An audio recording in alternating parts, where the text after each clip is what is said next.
Hey there, happy Black Friday. Sharon Horne-Ellstrom here. Let's talk about how to use Black Friday to supersize and grow your business. You might be saying, okay, it's a little late to talk about how to use Black Friday since today is Black Friday. But since it's Black Friday, I was curious to find out if Black Friday is actually an idiom. And lo and behold, Google told me and taught me, and a few other resources, that Black Friday is indeed an idiom. Black Friday comes from, and it means any day of financial chaos or financial disaster. September 24th, 1869 was the first time this happened.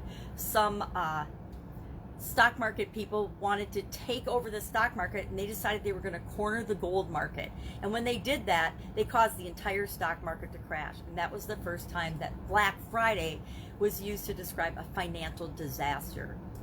And over time, it came to become known as the day after Thanksgiving. It started to be called Black Friday, not because it was chaotic financial disaster, but because it was chaotic, and it was used to signal the beginning of the Christmas season shopping period for merchants and business owners, and to trigger an opportunity for them to make great offers and people to get good deals on things, to bring them into their business and to kind of supercharge and kick off the whole holiday shopping season. And how can you use this? So that's where it came from. And so Black Friday, there have been a lot of other black days as well. Black meaning your business is in the black when it's doing well.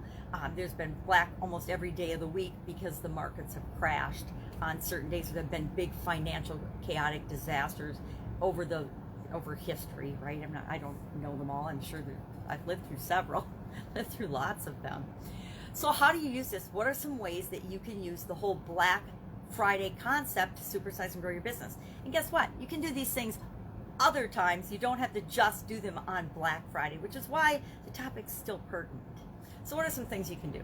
Number one, create an irresistible offer for your customers, for the people that you target and that you serve and whose lives you can transform and problems you can solve.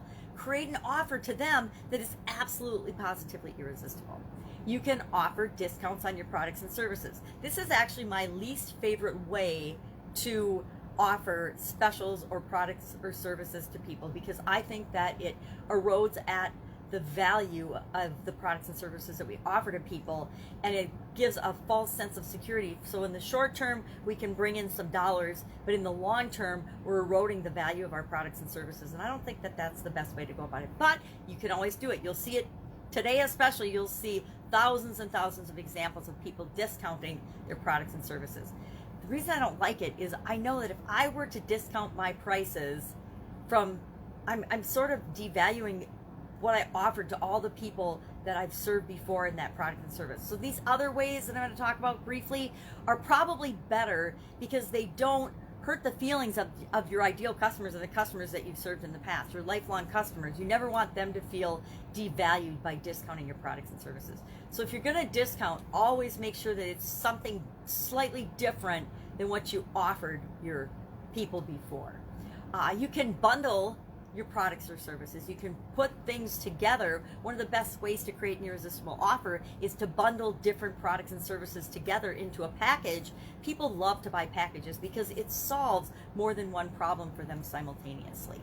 You can create value adds. I like this better than discounting.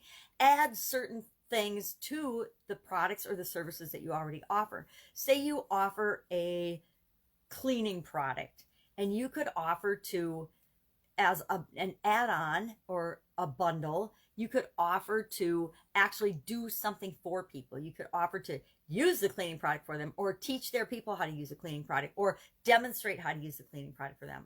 You could do this electronically. You could offer free videos training that, so that you can multiply yourself and only have to do it once, but you can affect lots and lots of people, which adds value to them because they find better, faster, easier ways of using your product and service, which helps them consume it, so they come back and they buy more.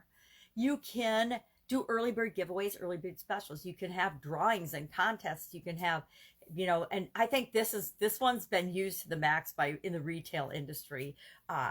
I remember last year going with my sister to get a Keurig coffee maker on Thanksgiving Thanksgiving evening. Usually we go to a movie on Thanksgiving night, but we went to the store because there weren't enough of us to go to a movie and there was nothing good that had been released. So we decided we would hit up one of the stores because I wanted a Keurig coffee maker.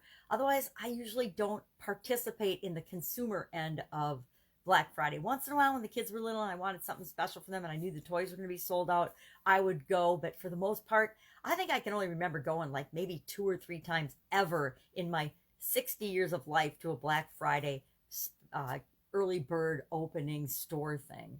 You can segment your offer. You can create segmented offers for different segments of the people that you serve, for different segments of the marketplace. You can create specialized, customized offers just for them. So those are just some ideas and some ways that you could participate in Black Friday. Why would you want to? Why do people ever want to have specials or create offers? Because we want to bring an influx of business into our business. We want to bring an influx of customers or cash or whatever into our business so that we can serve more people. So I think it's pretty self-evident why we want to have specials and promotions and sales is to get attention and so that people know that we exist and so that we can serve more people and get the word out. Love to know what you do and how you participate in Black Friday. Share in the comments below. Do you have a Black Friday special or offer? Share that in the comments below today too. I don't care. Share a link. Share a link. Do whatever you want today. Today is Black Friday. I do not have a Black Friday offer. Sorry. If you want a Black Friday offer, direct message me and I'll create a custom one just for you. But otherwise, I don't currently have a Black Friday offer going this year. I don't even have a Cyber Monday or a Super Saturday or whatever Sunday is or something Tuesday and Wednesday. Pretty much they've taken Black Friday and they've stretched it into an entire week. But then again, if you're wise, everybody else is doing Black Friday specials, right? And you can easily get lost in the noise. Why don't you create your own day of the year that would be beneficial to your business and name it whatever you want to name it that's appropriate for your business and create your own holiday? Idea. All right, have an awesome Black Friday. I'll be with you tomorrow with another interesting idiom. What does it mean? Where does it come from? And how might you use it in your business right now? Take care. Be careful out there. Bye.